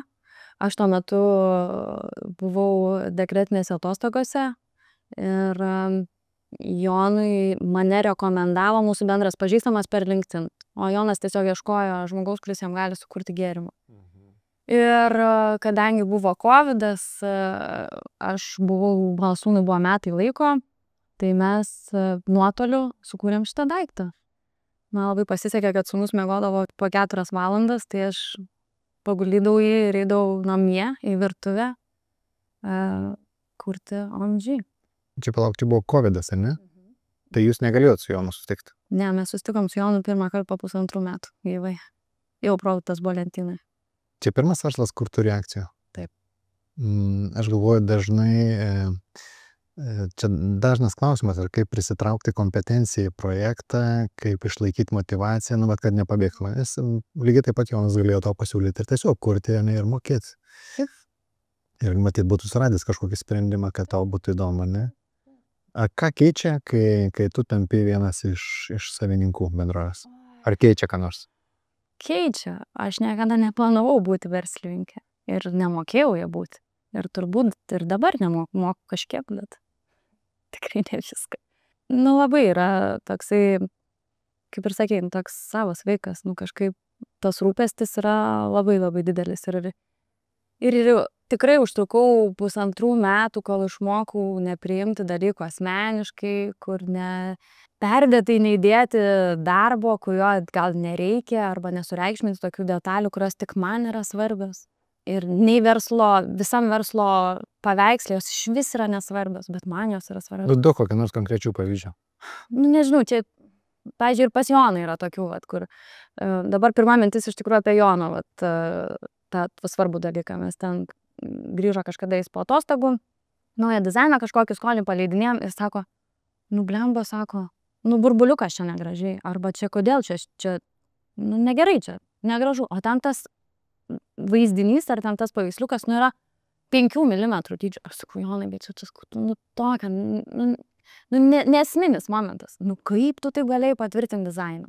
Tai jam tokie dalykai. Man gal yra, nežinau, kad tvarka būtų, apskritai aš toks pedantiškas žmogus, tai kad būtų lipdukas ten užklijuotas, kur turi būti ir kad greitai būtų sprendimai randami, kad jeigu bijo kažkas priimti sprendimą, mane erzina, nors klausimas, ar ar jis bus priimtas šiandien ar rytoj, gal nėra esminis. Žiūrėk, paragaukiam kokią nors gėrimą, kuris yra įdomesnio skonio. Tai turbūt įdomesnio skonio tai šitas, bet nu, labai ne target auditorija. Aš netargau. Ne. Tai gerai. Tai... Bet čia yra Halloweenui skirta šių metų naujiena. Jo. Tai pirmą nusiimam velį. Instruktažą pravesti. Nu aš galvoju, vat, kai, ar buvo nuostaba, kad kaip jūs tikitės, kad klientai vartoja šitą daiktą ir kaip iš tikrųjų jie jį vartoja? Mūsų tikslinė auditorija yra vaikai nuo 6 iki 12 metų, 13, 14. Tai jiems nėra jokių problemų. Problema yra tėvam. Aha. Aš galvoju, nu, tai čia toks jau kaip ir ritualas gaunasi. Taip. Ir iš tikrųjų, iš pat pradžių buvo tokia, kaip kūrėm jį, supratom, kad tai yra nepatogumas, kad čia atlupk, kitką atlupk, tada supilk. Ir toks tikrai nepatogumas. O dabar kažkaip mes jį sugebėjom, kaip pasakyti, apselint. Čia tiesiog verslo? Nu, bandom. Gerai nesileiks.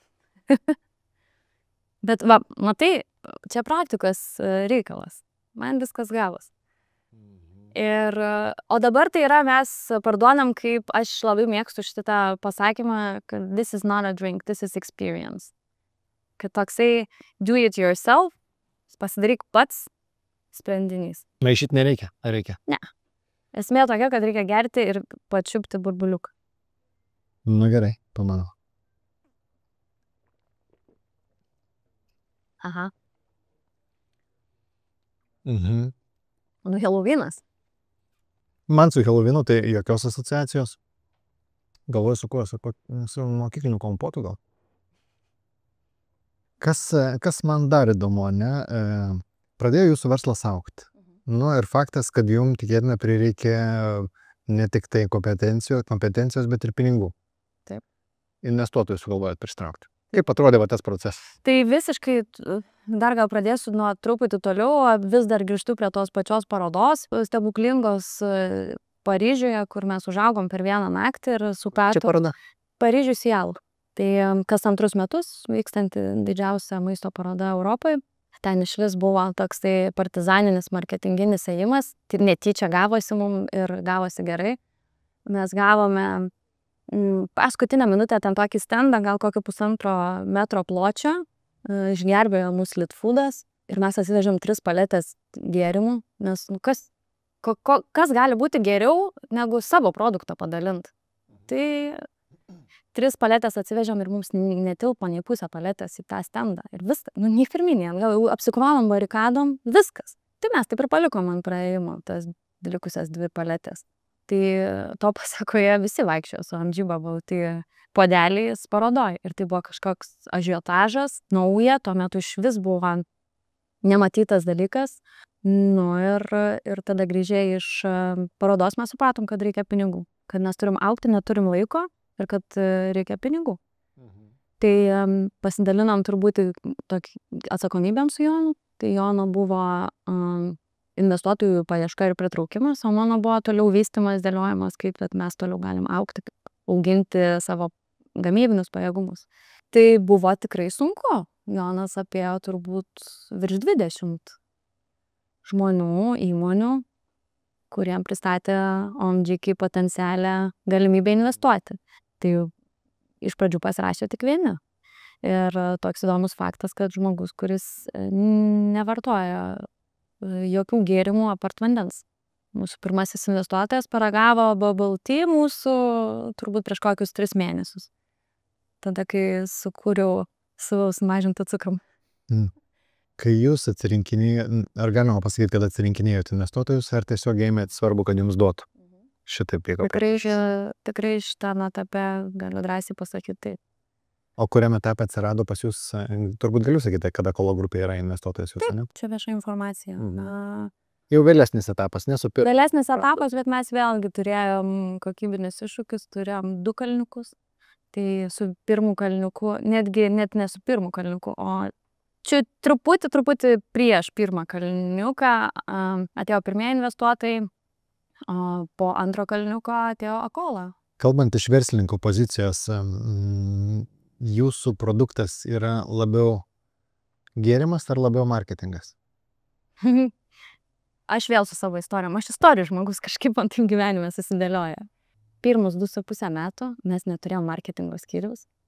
Mes neturėjom jokio digital reklamų. Nu, nebent jos buvo tokios minimalios. Ta prasme, mūsų Instagramas atrodė nelabai kaip. Ir ten popostindavom po vieną postą į savaitę gal. Mes varėm iš inercijos 2,5 metų. Ir užaugom iki 6 milijonų su 0 marketingo. Kaip tai yra? Aš iki šiol nežinau. Klausyk, iš tavęs mes šiandien nieko neišmoksim. Kodėl?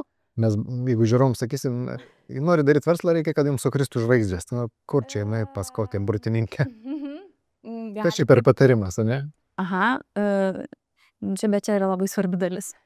Aš turiu nuvilti, bet aš tikiu, kad tai yra labai svarbi dalis, kad turi sukristi žvaigždės ir tu turi atsirasti tinkamų laikų, tinkamoje vietoje. Aš esu sukūrus begalės produktų, su begaliniais biudžetais, didžiausioms gėrimų kompanijoms pasaulyje, su biudžetais kosminiais. Ir numirdavo, būdavo, kad ir numirdavo ir jiem brandas. Ir ką? Ir kažkokiu momentu įjungėt ar ne marketingą. Aš netgi mačiau, man atrodo, YouTube, nežinau, ar ten jūs mokate jiem pinigų už tai, ar jie pasamdyti ar ne, bet kur žmonės perka bubble tea ir skamba maždaug taip kaip TikTok'e, viral dalykas, bubble tea, pabandykim. Taip. Tai dabar tai dirbame, mes stipriai turime nemažą marketingo komandą. Dirbame ir su agentūromis, dirbame net skirtingose šalyse. Tarkim, viena iš mūsų pagrindinių rinkų yra Vokietija. Tai mes daug turinio kūrėme vokiečių kalba. Teisingai pastebėjai TikToką. Tai taip, TikTokas, Snapchatas yra mūsų kanalai pagal mūsų tikslinę auditoriją, kur mes esame. Ir, pavyzdžiui, Snapchato per 2 mėnesius Vokietijoje atsidarėm kanalą. Atrodo, 2 milijonai peržiūrų, 300 000 subscribe, kažkas tokio, dabar bijau labai nusišnekėti su skaičiais, bet kad buvo, patys buvo nustebę. Dar galvoju, vienas svarbus dalykas, tu savo partneriu kaip ir, galim sakyti, neturėjai galimybės pasirinkti, jeigu kalbu apie Joną, bet ar dabar, kai jau prasukot kažkiek tai laiko, padarėt verslus, ar turėtum kažkokių patarimų, vėlgi kalbu apie jaunimą, kaip atsirinkti tą partnerį? Kas tokie, sakytume, yra pagrindiniai kriterijai, ką atsižvelgti? Nebuvo jums su Jonu taip, kad pagalvoji, o mums čia gal gali ir nesigauti? Ne. Kažkaip mes labai abu skirtingi buvom ir esam. Ir Jonas labiau toks vizionierius, idėjų generatorius, aš labiau vykdytoja. Tai turbūt čia toksai buvo, kad mes vienas kitą papildėm ir mokėmės kartu vienas iš kito.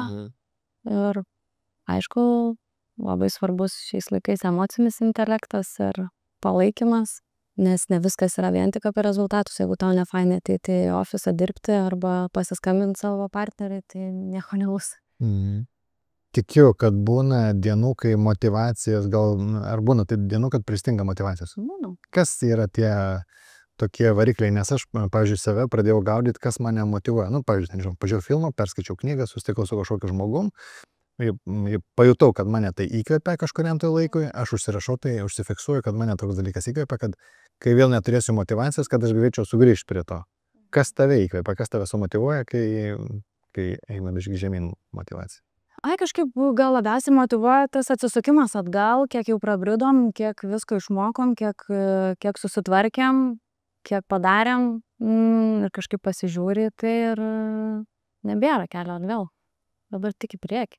Bet būna tokių tikrai dienų, kad, toks kažkaip liūdėsiukas gal, bet nusipurti ir važiuoji toliau. Supranti, kad tai laikina.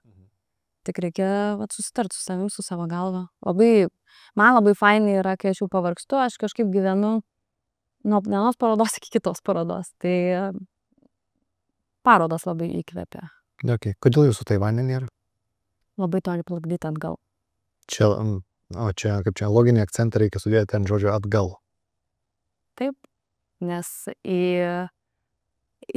tą gimtąją šalį, kur bubble tea atsirado. Ir mūsų burbuliukai yra šiai dienai plukdomi iš Taivano. Labai įsišaldo daug pinigų, kenčia galiojimo terminas, nes jeigu neklystu, beveik 2 mėnesiai plaukimo, muitai visą kitą beveik gaunas 3 mėnesiai, tai Tinklai neima, jeigu jie neturi 12 mėnesių atsargos. Kol kas matematika nesigauna. Kiek skiriasi ieva ta, kuri nuo tos ievos, kuri kažkada virtuvėje maišė burbuliukus iki šiandienos? Geras klausimas. Dažnai būna tokių situacijų, kur pagalvoju, kad aha, va čia tai būčiau jau isteriją puolus. Bet kažkaip viską ramiau žiūriu ir racionaliau ir tikrai labai labai stipriai užaugau. Visokių tų buvo sunkių, lengvų, džiugių periodų. Šiaip, kas yra keista, kad labiau įstringa tie sunkus ir mes dažnai nemokam pasidžiaugti laimėjimais, bet kardinaliai. Gerai, ir pabaigai mes turim tokią savo tradicinę rubriką, jeigu esi mačius kokią laidą, tikėt nežinai apie ją, ne? Tai blitz klausimynas. Susimokėti ir pamiršti, ar kovoti, nes mano tiesa? Kovoti, nes mano tiesa, bet čia mano problema. Ko jums sunku atsisakyti? Naujų projektų. O jų reikia atsisakyti? Kartais tenka, jeigu nori nepavesti kliento. Kiek kartų teko pagalvoti, kad reikia uždaryti šitą verslą? Nei kartų.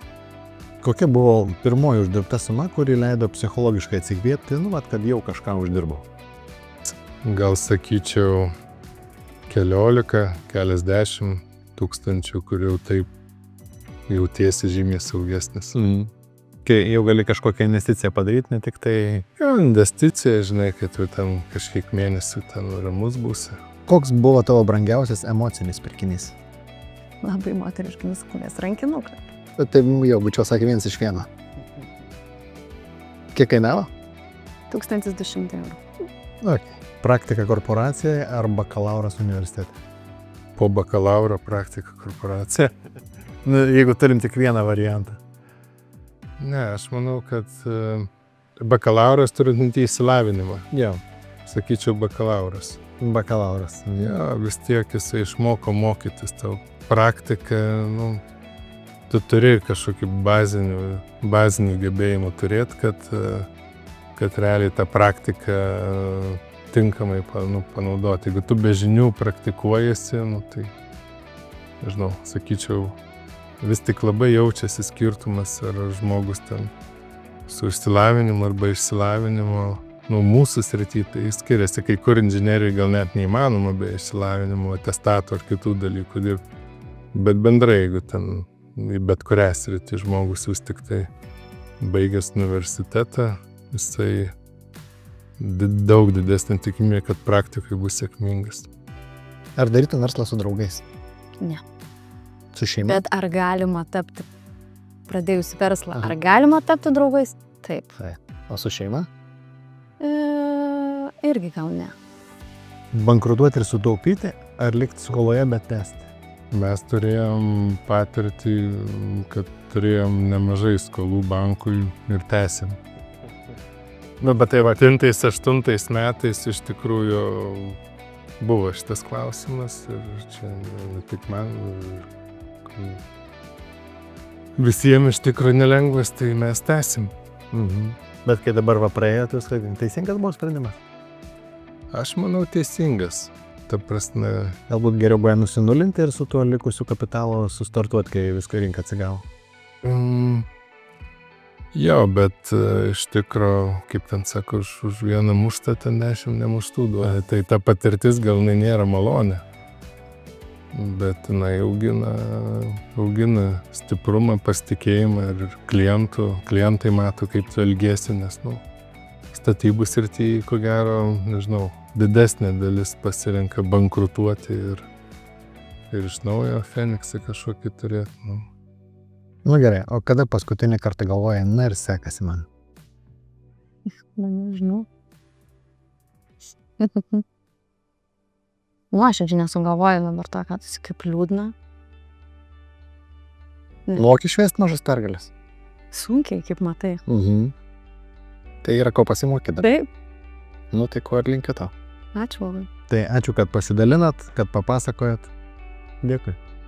Ar jums būna mintis kartais, kad atrodo dirbu jau tiek metų, bandau uždaryti kažkokį čia projektą, kažkokį produktą naują įvesti ir vis nesigauna. Arba nesigauna iki tiek, kad kiek jūs tikitės. Aš nebejoju, kad visi pajuntam kažkuriam etapę tas stiklinės lubas, nu ne visi, didžioji dauguma. Kad niekaip negali pramušti iki to norimo rezultato. Ir esu pastebėjęs, kad labai nemažai verslų tiesiog išlaukia savo sėkmės. Kažkokį dirba darbą, pardavinėja kažkokius produktus ir staiga jiems visiškai netyčia, netikėtai pasitaiko nauja idėja, kuri labai gerai paeina ir visas verslas susifokusuoja į tą naują šaką ir užauga, palikdamas visus senus savo reikalus kažkur praeitį. Ir tokiu atveju tikrai esu sutikęs ne vieną. Ir šitoj vietoje prisiminiau mūsų netaip seniai laidoje iš pašnekovo išgirstą frazę, jis pasakė angliškai, aš gal lietuviškai perfrazuosiu. Jeigu jūs ilgai trinsitės palei kirpyklos langus, vėliau ar anksčiau jūs vis tiek kas nors apkirps. Tai matyt, šitą galima pritaikyti verslui. Jeigu jūs kryptingai, arba ir nebūtinai kryptingai, net nežinodami, bet kasdien nuoširdžiai dirbsit, tikėtina, kad vieną dieną vis tiek iššaus. Tiesiog reikia išlaukti. Taigi tam kartui tiek, iki kitos laidos.